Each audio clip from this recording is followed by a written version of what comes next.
Welcome to Screen Chat, live from the Media Hub on riotradio.ca. I'm your host, Justin, and with me behind the scenes today, we have Megan and Eldon. Thank you guys for being here today. Cannot do the show without y'all. And as you guys know, Screen Chat is your show all about the latest Marvel movies, DC Comics, Star Wars adaptations, and much, much more. Today we have a part two because last week we discussed the Fantastic Four first steps, and now as you watched, or as you saw in that episode, if you watched it, sorry, we're now going to be doing a look-see ahead to Avengers Doomsday. And that's, where we are today. So we're just going to get straight to it. And as I said, this is like a part two. So last week we discussed first steps, all my thoughts, and now just going straight up to the next Marvel project that we got, Avengers Doomsday. Now, since I've made the script, it has been revealed that Doomsday, I think, is getting a delay. So I think the next immediate big MCU film is going to be Spider-Man Brand New Day. But within continuity of Marvel, those two movies take place at the same time. So chronologically in the MCU, this is still the next big event. So we're going to discuss a lot of things today, kind of like an overview of what we know so far. Maybe a little special of Doctor Doom in there as well. And then just stuff that I want to see. Not going to be too big of an episode in the context of, we don't know a lot. There's not been a trailer. Everything is all speculation and leaks at this point in time. So I thought, why not, let's take some of the leaks that we have and make it our own. And then also, too, I have some Doctor Doom theories that I want to dissect. My brother was like, you got to do that on air. And I'm like, yeah, no, for sure.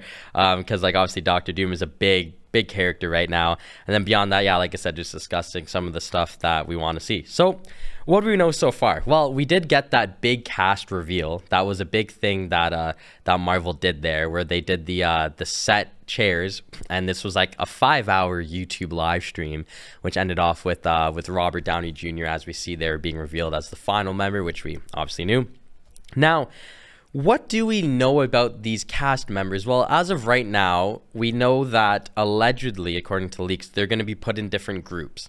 And now these groups of characters, obviously they can't all share the same goals, the same motives. It just doesn't really make sense, I think when I see this image, it's like these are confirmed characters and it's like, wow, all these guys are going to be in the same film.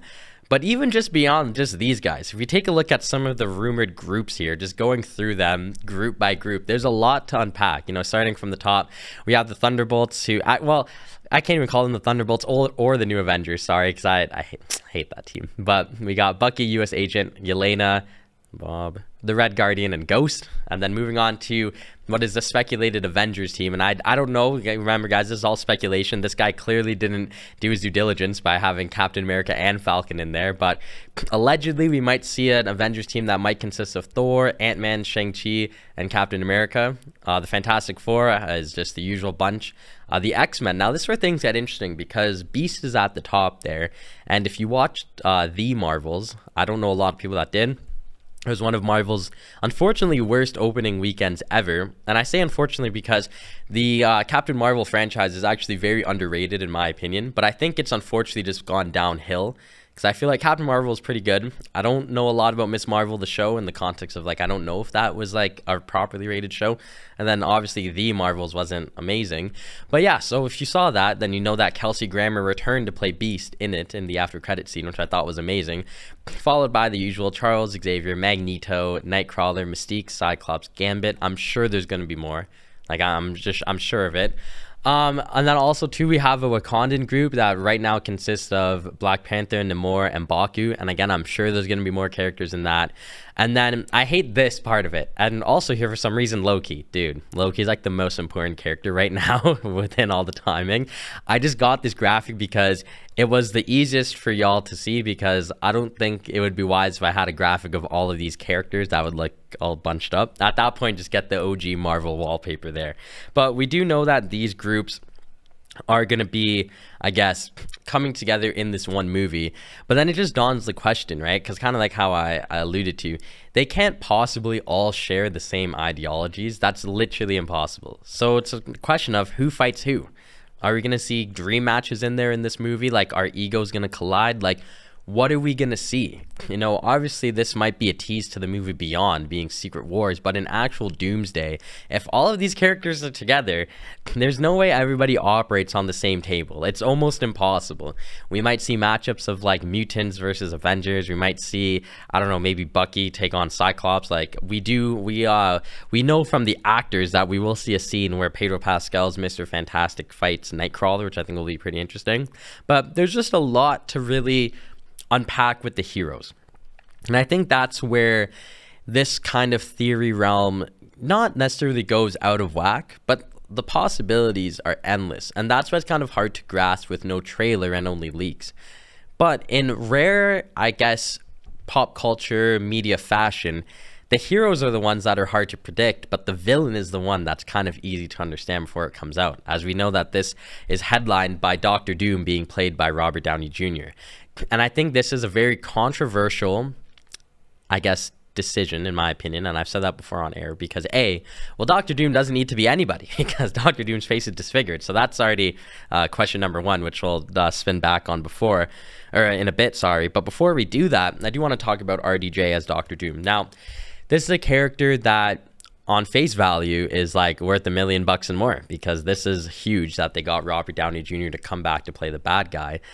And I think that there's a lot of things I want to see. Now, first of all, I want to know what he's going to be doing in, not necessarily in universe, but how should I say this? I want to know how established he is. Is he an isolated world leader? Is he powerful? Is he like, has he developed the Doom bots that we know? Like, what has Doctor Doom from Earth 28? Because I'm assuming the Earth from the Fantastic Four, we do see him at the end. Now that Elden's not here, we do see him at the end. And yeah, we know that that's going to be this Doctor Doom. So what has Doctor Doom done on Earth 828? And how does that translate to Earth 616? Now, I was thinking about this a lot with my brother at home. And to me, my X-Men, but to me, you can't have Eldon like that one. You can't really have, in my opinion at least, just a solo Doctor Doom played by Robert Downey Jr. without some controversy here, because how are they going to take on all of these like heroes? Because it just, I don't know, to me that doesn't make sense. I don't know about y'all, and I know that there's always the lore and the jokes and whatnot about Doctor Doom being all powerful and he beats everybody, like he could scale Goku. But like, it's Marvel, it's the MCU. I want to see something cooler than just that. And I thought, how cool would it be that if he assembled his own team, with his second in command being Captain Hydra, played by none other than Chris Evans. And I think that would be really cool if we got a Chris Evans variant in here. And like, if you're a wrestling fan, this is kind of like when The Rock and John Cena both turned heel and like teamed up. I don't even know what this would look like. To me, this might be even crazier than Doctor Doom RDJ. And I say this because if you were a fan of the Infinity Saga as it was coming out, then Captain Hydra was like kind of like a dream, not dream casting, but like a dream what if. That was the original Marvel what if, in my opinion. It wasn't like, what if Scarlet Witch did this and Captain Carter did that? It was literally, what if Chris Evans was Captain Hydra? And we do get a tease of that in Avengers Endgame, where he does say Hail Hydra. And like, knowing that Chris Evans hasn't been confirmed yet, he has teased it. And I know he has said that he's not coming back to play Captain America anytime soon, but he didn't say he wasn't coming back to play anybody.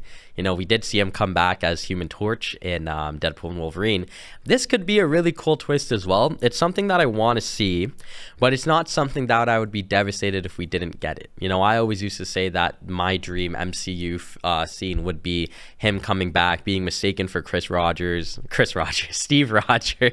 and then him being like, who's that? And then just flame on. And we did that and see that in Deadpool and Wolverine.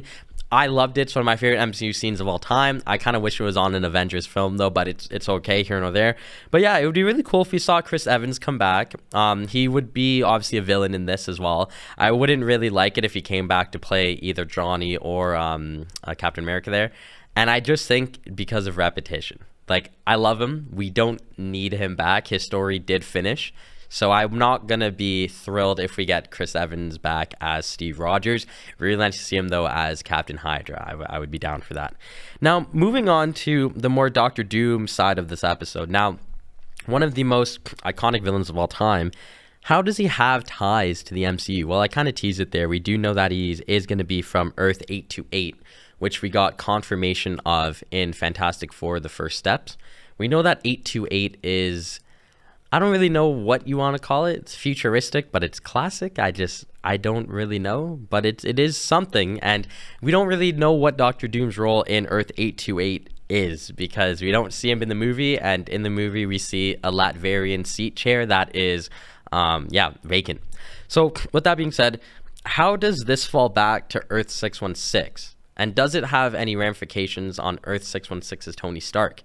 And I think that's where the bulk of this comes, because to me, Earth 616 Tony Stark, I mean, not even to me, to everybody, he's the cornerstone. It is the start. And when you see this image, if you're, like I'm 22, I think, 21, 22, this is like childhood right here. And this kind of started the MCU. If you're a little bit younger than me, maybe you don't have the same connection or appreciation for Iron Man 1, and that's okay. That just comes with age. But how does it come back to Earth 616? And where is Earth 616's Doctor Doom? Now, that kind of leads me to the next point I want to make, was just my doppelganger theory here. So this is kind of like where the episode kind of gets good, in my opinion, because this is like my theories on how this kind of makes sense. Now, where is Victor Von Doom on Earth 616? And maybe, just maybe, not Oasis, you're not going to be the one that saves me, but maybe, just maybe, he's been in front of us this entire time. And it leads me back to Avengers Endgame, where Tony Stark spoke to his father in the past, Howard Stark. And that is, I think we have a photo of it coming up here. Tony and Howard, their conversation. It was something that was cool fan service when you watch it in theaters. And it's funny, it's cool. Like, what would you do if you go back in time and you met your dad while your mom is like, impregnated with you? Or is that what the scene was saying? Now, it was really cool because when they're having a conversation, he says to Tony, yeah, I'm going out on a date tonight, and my wife is pregnant. And Tony looked very confused. Now, when we watch that as an audience, it's like, haha, that's pretty cool. It's like, oh my God, that's me. But a part of me thinks that there's a bigger line than just that. I personally, I don't think that was put in there just for the sake of. And this is where the doppelganger theory kind of comes into play. Now, before I even continue, I have actually thought this for a while, a minute. But since then, I haven't got a chance to really talk about this on air, and now I've been seeing this similar kind of theory a lot online. So on August 22nd, 2025, I'm not going to say that this was my now original take. If I got a chance to say this maybe a month ago, that would be a little different. But this is what I think now. When we see those two side by side again, when we see Tony Stark and Doctor Doom, what does that mean? And I think that when we spin back to Howard and Tony's conversation, I don't think Howard was expecting Tony. And I think that's why he's very confused. He's like, the math doesn't add up. That can't be me. But I'm here to save the world. I can't dwell on this right now. I think Tony Stark was adopted by the Stark family, because I think the expected pregnancy in Avengers Endgame was a failed pregnancy. And I think that to stop the grief and to stop the trauma, they adopted a child. And that child on Earth 616 ended up growing up to be Tony Stark, but not biologically. And I think that explains the lack of Doctor Doom, because using DC Comics theories here, everybody has to have a doppelganger on every different world. And we know that's true in Marvel as well, with different variants. Well, the Victor Von Doom variant of Earth 616 is not Victor Von Doom. He's Tony Stark, because he got adopted and he grew up and he has the face of Doom. He has the IQ and the genius of Doctor Doom. He has the tech savviness of Doom, but he has the name of Tony Stark. And I think that it's not just a theory that I'm just saying to sound whatever. There's more evidence that backs this up, in my opinion, with Doctor Strange. Now, we know that in Avengers, Infinity War and Endgame, Doctor Strange did what? We have a photo of it coming up here just to really demonstrate it. Doctor Strange, he did one thing, and he put up the ones. He acknowledged Roman Reigns as his tribal chief, and he said to Tony that there's only one way we win. And it's like, well, is that Marvel fan service, or is it because Earth 616 is the only universe on Earth, or not on Earth, is the only Earth in the universe, that doesn't have a natural Victor Von Doom. It had a Victor Von Doom that became a good guy in Tony Stark, and that's why our Tony Stark was able to beat Thanos and save the universe. I think that's where things just get wild, because with those two pieces of evidence, it's kind of hard to deny. And then to even furthermore back up this theory, this isn't even a concept that's new to Marvel. We just saw this in one of Marvel's biggest movies of all time with Miles Morales. We find out at the end of Spider-Man 2, or Across the Spider-Verse 2, sorry, that Miles Morales of his Earth was never supposed to be Miles, and that he's the only Miles Morales that is Spider-Man.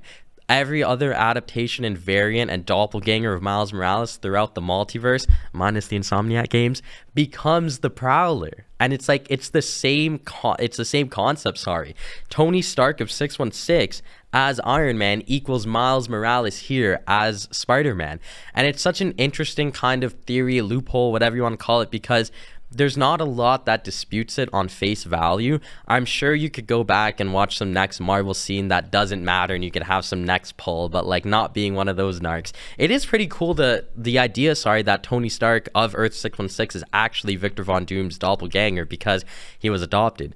And it makes sense because we know Latveria is canon in Marvel.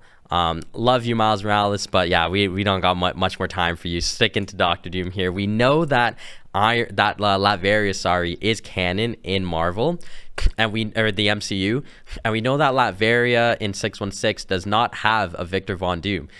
I don't know why. Well, I didn't know why, and now we kind of do, because there was never a chance for Victor Von Doom to grow up and become Doctor Doom on Earth 616. And I think, like, when you combine all these things, especially Doctor Strange saying that there's only one way they win, he looked throughout the entire multiverse, the entire outcomes and possibilities. Why was 616 the only one that could beat Thanos? Fan service, MCU, plot? No, man, it's because it's the only universe that had Tony Stark Victor Von Doom, as Tony Stark and not Victor Von Doom. So that's kind of the theory that I'm going with, and I think there's a lot of it that adds up.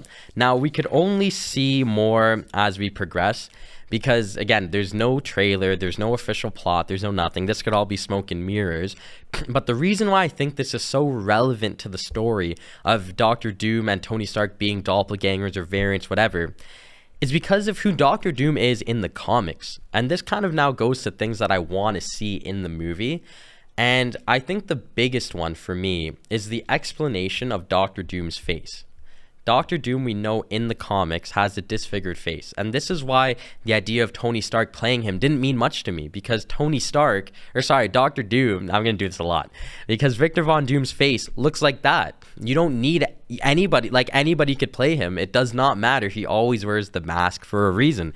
So like we said last week on the Fantastic Four episode, I personally believe that Franklin Richards was holding his face and is healing him, because I think he's now realized that somehow, some way, using his Doctor Doom powers, that face that looks like Robert Downey Jr. is so valuable on Earth 616. And I think once he gets his face to get fixed and he looks like Tony Stark, he looks like Robert Downey Jr. again, he's going to take Galactus' ship with Franklin to Earth 616. But that is definitely something that I want to see for sure. Another thing that I want to see is a callback to Doctor Doom versus Thanos from the comics.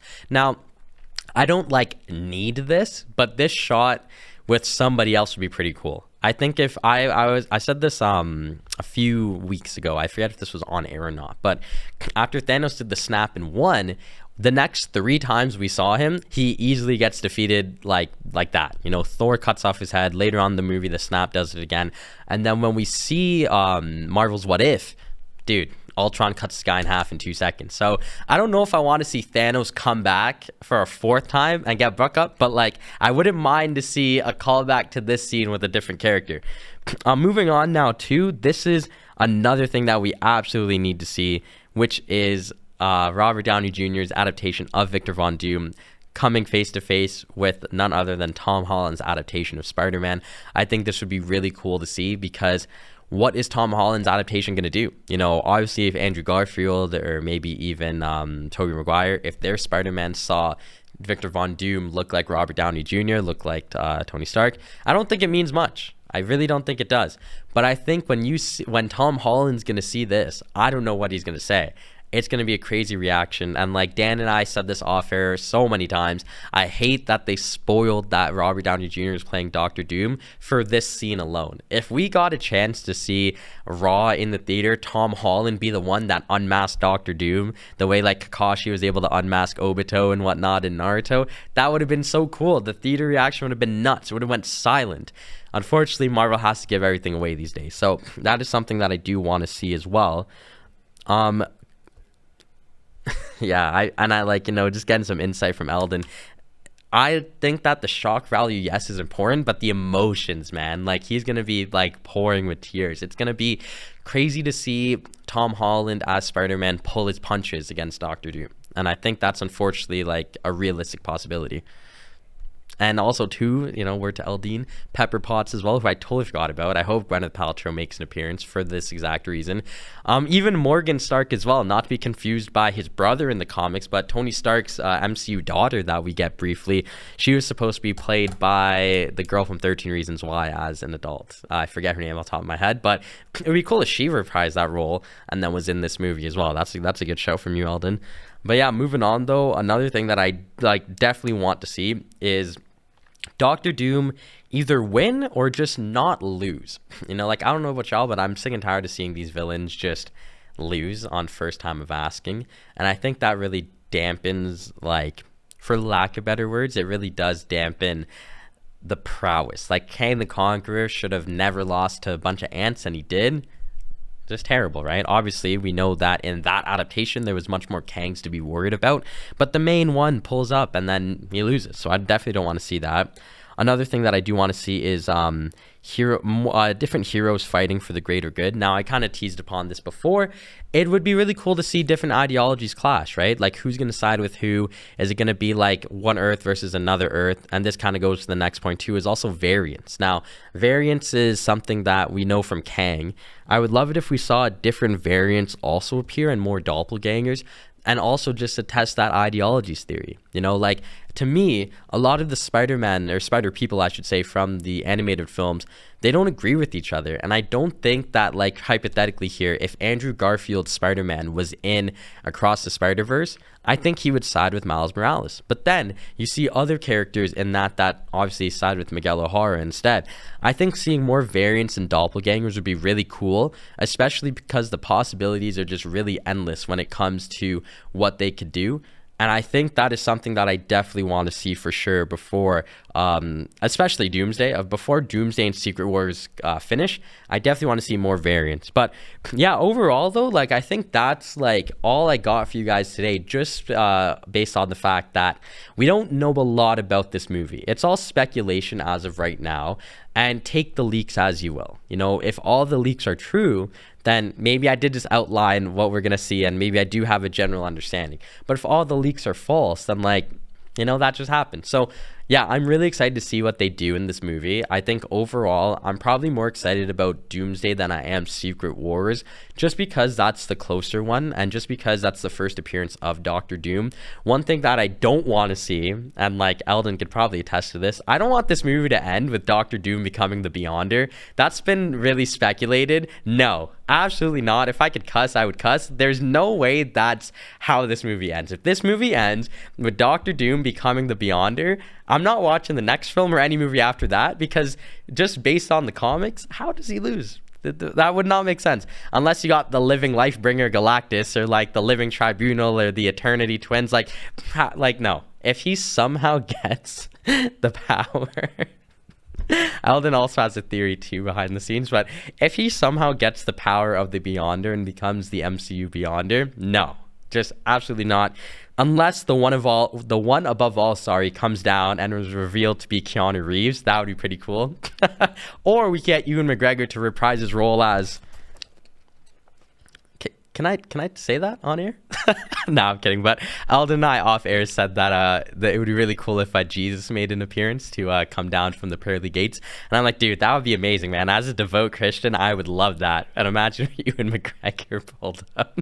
Cannot. But yeah, before we close it out, just taking one more look at Doctor Doom and taking one more look at just what this movie is going to be. I just think that if anybody could play Doctor Doom, I'm going to have to concede and say that, yeah, Robert Downey Jr., I'll give it to him. And I think it's going to be a really cool adaptation. I really hope we get a a live action take on this comic book pose. Like, that's just the iconic Doctor Doom pose as well. And I hope his costume is true to the lore, as we kind of see it there on the right. We know it will be. And we also did see Kang the Conqueror don the Doctor Doom robe in Ant-Man Quantumania, but we've already done an episode on that. So yeah, that's just all we really got today. I'm really excited for Avengers Doomsday. And like I said last week, on the Fantastic Four episode, it's going to be a wild ride. I couldn't do Fantastic Four Rise of the First Family and then Screen Chat looking ahead to Doomsday all in the same episode. So I wanted to break it down, do 2 parts, and just fully flesh it out. I think last week was a really fun discussion. We'll get that posted. And I think it was a really good, segue to today. So I heavily recommend that you go watch that episode as well when you can. And yeah, I just think looking ahead to Doomsday, man, there's a whole lot to be excited for. Whether you like it or not, this hopefully brings Marvel back. I'm not going to be a Marvel advocate when I say that. But whether you like it or not, the Avengers are back, babies. Let's go. Abundant the new Avengers propaganda. That's not no Avengers movie. This is going to be the Avengers movie of the ages, and I'm really excited for it. Will it be better than the previous films? Well, the hope is yes. However, if we're going to be honest, comparing media to other media for the sake of is such a disservice to the media. So when you watch this movie, enjoy it for what it is. I'm really excited for it, and I'm sure we'll do more episodes about Doctor Doom in the future on Screen Chat. But that's going to be it for me today. Thank you again to Eldon and Megan behind the scenes. Shout out to you guys. And sticking to the shout outs, shout out to all the boys in the FPL chat. Dawson, Sky, EJR, Eric, Jaden, Nate, Josh, all you guys, bro. So Slime, tap in. But yeah, it's just big vibes in the FPL chat all the time. Everyone's always on hot. Just like a secret wars in that group chat from hot, my honest opinion. But shout out to y'all. And yeah, so that's gonna do it for us today. Make sure you guys stay safe.